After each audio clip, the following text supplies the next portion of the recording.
Yo, YouTube dudes.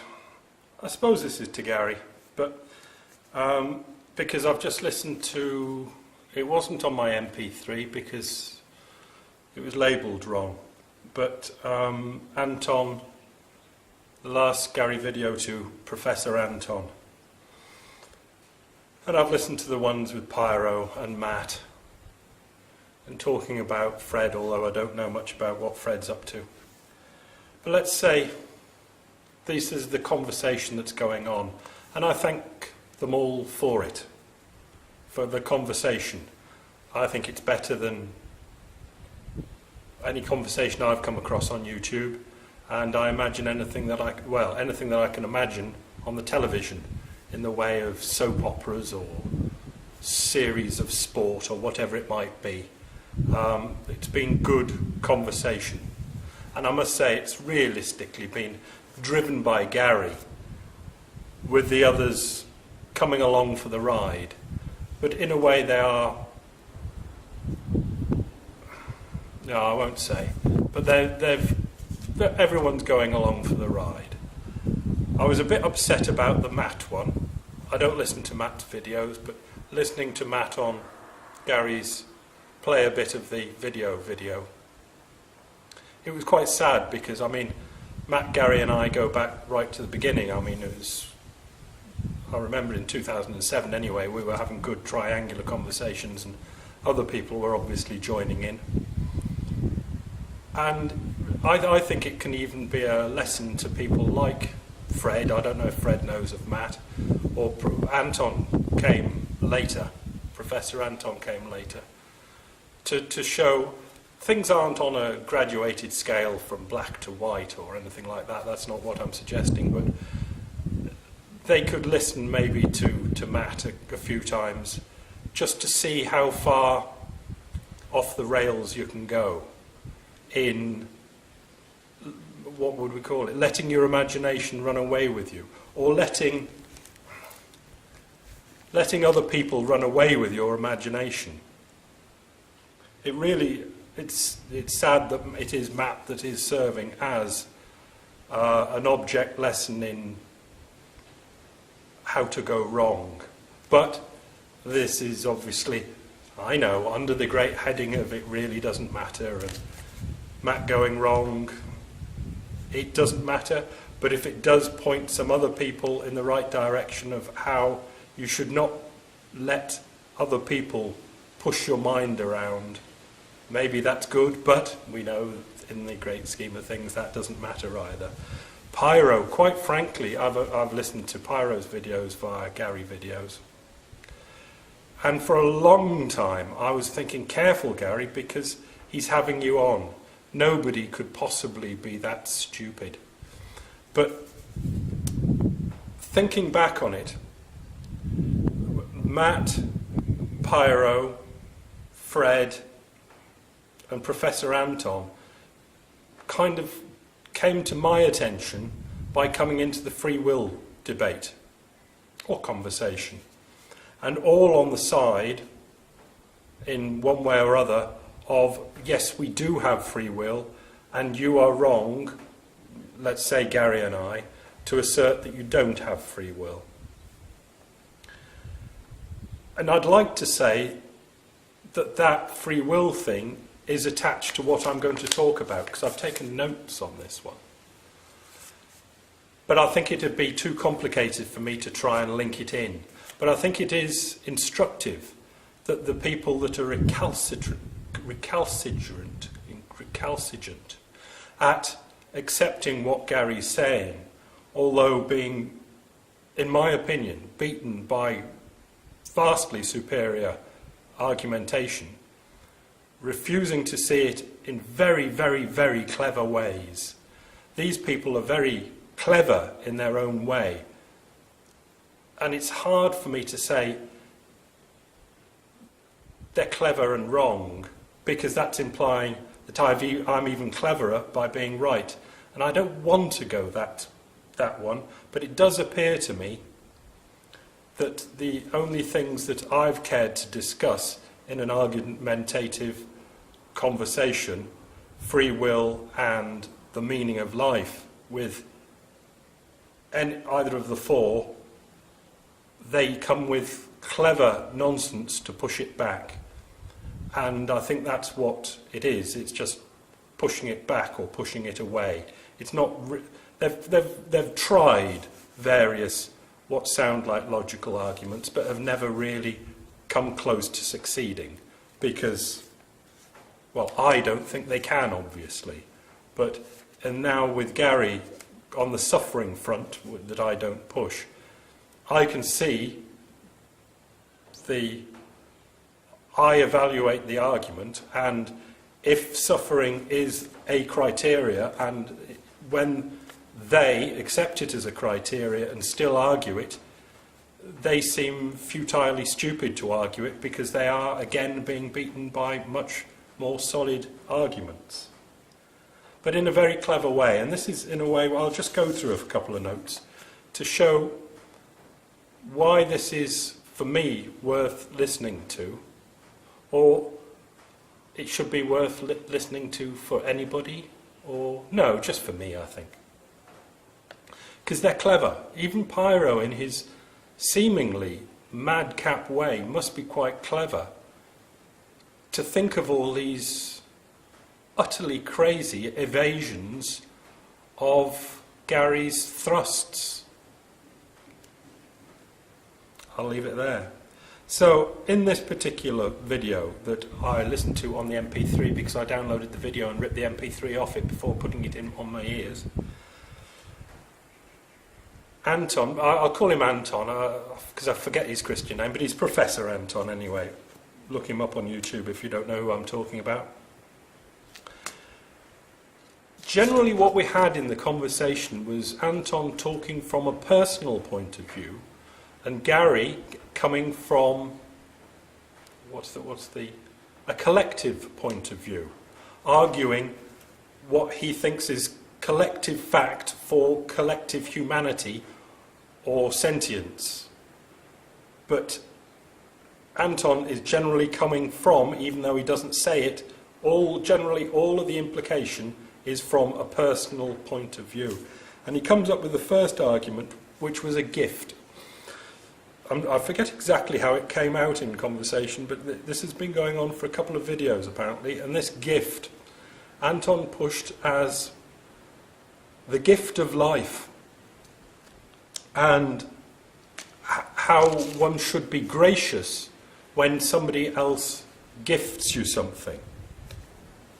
And the implication here is that people are receiving the gift of life, sometimes called the precious gift of life or the sacred gift of life. Now, you'll have it stocked away in your concepts in your head as sacred or precious gift of life. And it's clever by Anton to bring this one out, knowing that it will resonate with other brains, because he'll know that in songs and TV and movies, this precious gift of life thing is always dressed up in clean pink pyjamas. It's really nice. So it's a really good one to put in and dress it up. Doesn't call it the gift of life, but just calls it a gift. And you're receiving a gift, and you should be gracious about that gift, because people have gone to the effort of giving you that gift. So obviously Gary pointed out that this is not true. Because it's not. Just because somebody gives you a gift, yes, you can say thank you, but you have no obligation, if they give you a mustard-coloured tie, to wear the mustard-coloured tie. But yes, perhaps for civilization to progress, you should say thank you for the mustard-coloured tie before it goes on eBay if it's silk and in the bin if it's not. Or stuffed at the back of the wardrobe. But what the idea here is that parents are giving the gift of life to the child, but they're not. Well, I'm saying they're not, but I'll give you the opportunity to say that they are. Do you think that parents, conversation might go something along the lines of, these are responsible parents that are making a family, and they're going to have 2 children, they've got enough money, they're going to teach them all sorts of really nice things. They're going to give them the things that they didn't have in life, and do you think they still will, let's pop upstairs and do some gift of lifing? Do you really think that that's what the parents are thinking any time in that whole decision making from, should we have a family, dear? When should we have a family? We'll have the family now, up until the family is formed through conception and all that sort of stuff. Do you really think that they were thinking about the child and the gift of life, that they were really giving a gift of life? Do you think that's the way it ever happens, a gift of life? They won't say it's not, but do you ever think they even think it does?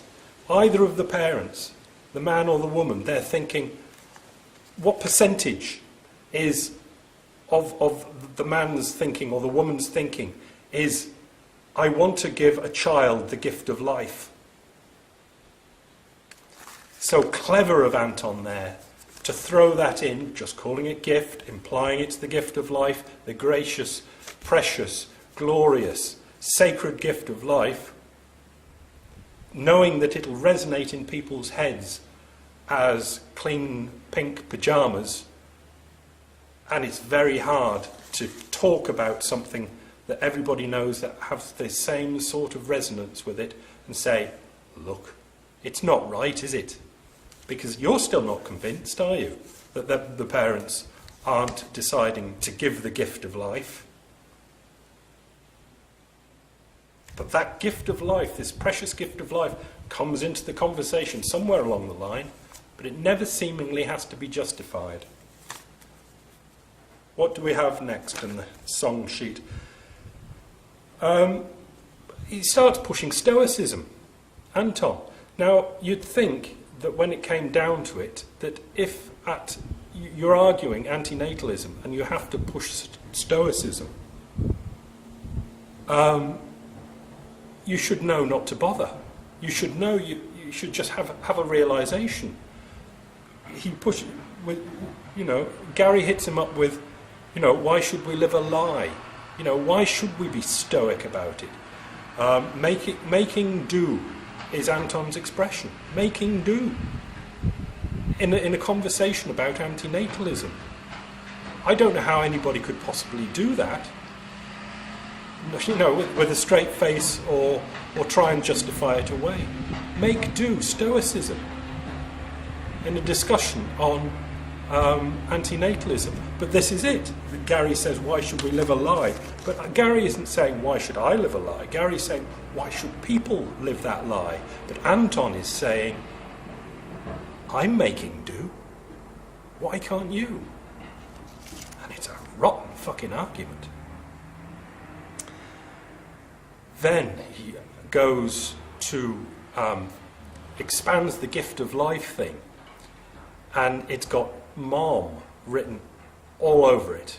I'm saying this because I've brought it up before, that a lot of these people cannot bring themselves to say anything against or go with antinatalism or say anything against mom. They just can't do it. There's a psychological block. You can hear it in Anton. He's moving up towards agreeing with Gary, but kind of bumps into mom, and then stops. You can sense the rigidity, and it's no. I've got to justify mom or moms in general, but in this case it happens to be two mums. But both need to be justified, and both can't be justified. But personally, Anton wants to justify them. And Gary then takes on a huge scale, on the worldwide scale, mothering in general, or mothers in general. And you can see that the conversation is always happening this way. Gary on the general scale, and Anton coming from the personal. Goes through adoption and abortion, Professor Anton. Desperate tricks to try and throw a really big, complicated smoke screen up. When you listen to it like I do, not being involved, you can just see this for exactly what it is, a very clever little trick. You know, in this to throw adoption and abortion in. It's just so off the game that it was just, come on guys, you're with me, aren't you? You'll have a strong idea on abortion or adoption. Let's gang together and crush these mother haters. And I didn't like it. You know, I'll do that sort of thing, I'm sure. And I'm sure Professor Anton had no idea he was doing this. It was just coming out. Psychology it is. But this is what we were dealing with. Gary is often talking about that he's dealing with. People dealing in psychology when he's trying to dealing larger concepts of philosophy. And then Anton comes with guilt expiation, saying that the antinatalists are hitting this line because they feel guilty that they're not doing more for the world. Again, cruel's maybe a bit crude. It's not crude, but it's not a crude trick. It's a very clever trick to try and lay upon antinatalists that they have a psychological problem going on, and it's because they aren't doing enough in the world to make the world better that they're hitting up this antinatalism. Again, I'm sure Anton didn't think of this and go, ha, ha, ha, that'll get him. It's just a desperate brain, a desperate, clever brain, just comes up with this sort of stuff to protect itself and what it thinks it stands for, probably in the eyes of its peers. And again, hits up with, look, we've got to try and make do. And every time I hear that, I go, that is not clever. Some things you've come up with are clever line, but if you're going to do it, we really must make the best of what we've got.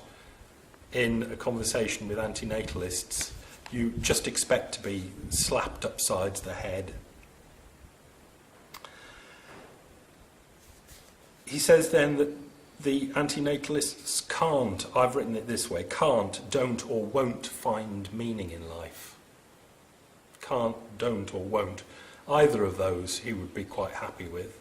And what he's implying is he can. He didn't say he can. And I fear he can't and doesn't. But he implies that he can. And he says that antinatalists choose to see more suffering in the world than beauty, implying that he sees more beauty in the world than suffering. Again, he doesn't say he does, and I suspect he doesn't, but he implies he does because he probably thinks his peers do. And I'd like to assure him that they probably don't. Goes on again with Stoicism, but throws in the fact that he and his peers recognise the shortcomings and flaws of existence. Again, we can see the suffering, we can empathise with the suffering, but we can rise above that, and with good food, friends and conversation, we can make do. It's a very, very weak argumentation. When he comes out with the solid stuff, it's very weak. But when he comes out with the implications and the clever stuff, I bet that works better in the brains of his peers, or people he wants to influence, and presume that's why he's doing it. And a strange one towards the end, antinatalism seems to people to be an important topic. Again, that is one of the clever ones. It seems to people to be an important topic, antinatalism. Implication? It's not. But conversation is one of those things that's a good part in life. And, he goes on to say, after people seem to think that antinatalism's a good topic of conversation, that's why he's doing it. He's doing it because he's making the best of life with his good food, good friends, and good conversation. He's discussing it as part of his gourmet life thing. He's discussing it because it makes for good conversation. And that's why he's doing it. The whole thing was, I don't know, was it a half-an-hour video? It was extremely instructive. Because I listened to it on the YouTube and decided it'd be good enough to put on my MP3 and then make notes. When dissected, Anton is completely right. It does make for very good conversation. And I thank him and Gary for having it, because I find it very entertaining indeed.